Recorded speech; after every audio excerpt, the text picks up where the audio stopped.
जय हिंद। 30 वर्ष का एक आदमी नीलेश तेलगड़े, गाड़ी चलाने वाला ड्राइवर, एक ब्राह्मण साधु महाराज जिनका नाम सुशील गिरी महाराज 35 साल के, और एक 70 वर्ष के वृद्ध व्यक्ति माननीय एक महाराज, एक साधु कल्प वृक्ष गिरी महाराज, इन तीनों की भीड़ ने मार मार के हत्या कर दी। आप सबको पता होगा। अभी देख लेना तुम, हिंदू मुस्लिम सिख ईसाई करने वाले इसमें आ जाएंगे। बहुत बड़े जहर हैं, बहुत बड़े नमक हराम है, बहुत बड़े हरामखोर लोग हैं जो किसी भी मॉब लिंचिंग में हिंदू मुस्लिम एंगल ढूंढने लगते हैं। ध्यान रखना, और जो भी इसकी बात करेगा इनसे बच के रहना।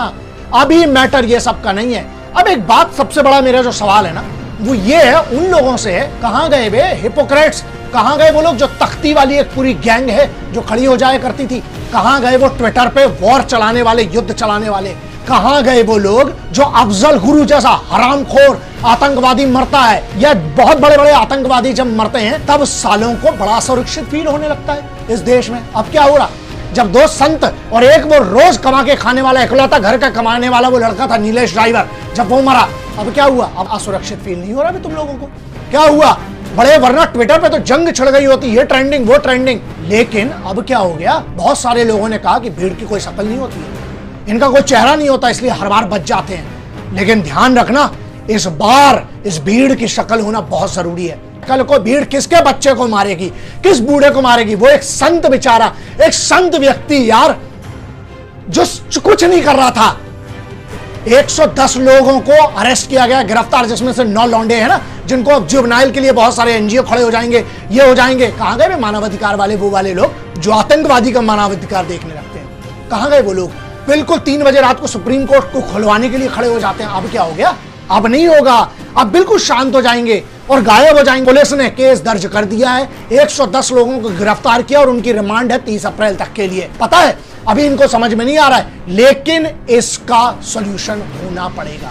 पब्लिक में जब एक संत को मारा जाता है, सुनो, मुझे ये हिंदू मुस्लिम वाली चीज से नफरत थी है और रहेगी, मैं आज पर कह रहा हूं। अच्छा, और रही बात मेरी, चाहे वो तबरेज अंसारी का मामला हो, चाहे वो चंदन गुप्ता का मामला हो, हर बार जब मॉब लिंचिंग हुई है, याद रखना, मेरे वीडियो उठा के देख लो, मैंने ये बात कही है, सिर्फ मुसलमान नहीं मर रहा है, सिर्फ हिंदू नहीं मर रहा है, यहाँ पर हिंदुस्तान मर रहा है, यहाँ पर हिंदुस्तान के कानून का डर मर रहा है, और वो इंसान के अंदर का ईमान मर रहा है जो पत्थर चलाते। इन लौंडों को तुम बच्चों में गिरोगे जो बूढ़ों को वहां पर मार मार के लाठियों से, हथियारों से उनको मार डाला?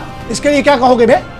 इसके लिए क्या इसको भी तुम धर्म का एंगल देना चाहते हो? इसको भी हिंदू मुस्लिम में बांटोगे? तो एफआईआर रजिस्टर की, जितनी इंफॉर्मेशन लिमिटेड है मेरे पास, लेकिन जितनी है उसके हिसाब से ये है, बहुत क्लियर है। 6 सेक्शन लगे हैं इंडियन पीनल कोड, भारतीय दंड संहिता के हिसाब से। सेक्शन 302, सेक्शन 148, सेक्शन 149, इसके अलावा 120B, सेक्शन 427, ये 6 धाराएं लगी है इन लोगों के ऊपर। कानून की कमी नहीं है, कानून सही है, कानून मॉब लिंचिंग के खिलाफ बहुत तगड़ा है, लेकिन उसको इंप्लीमेंट करना पड़ेगा। सीआईडी को इसको हैंडओवर कर दिया गया है। 2 सब इंस्पेक्टर थे, वो इसमें सस्पेंड हो चुके हैं। धारा नंबर 34 क्लियरली है, जहां पर कॉमन इंटेंशन होती है, चाहे भीड़ के जितने भी लोग थे उनकी एक इंटेंशन क्लियर थी, इन साधुओं को मारना। जब तक ऐसे हरामखोरों को, जब तक ऐसे लोगों को जो कानून को कुछ नहीं समझते हैं, जब तक कानून का डर पैदा नहीं होगा, ऐसी होती रहेंगी दुर्घटनाएं। इसलिए ध्यान रखना ये बात। तो क्यों कानून अपनी ताकत दिखा के इन हरामखोरों को कम से कम फांसी की सजा नहीं दिलवा सकता?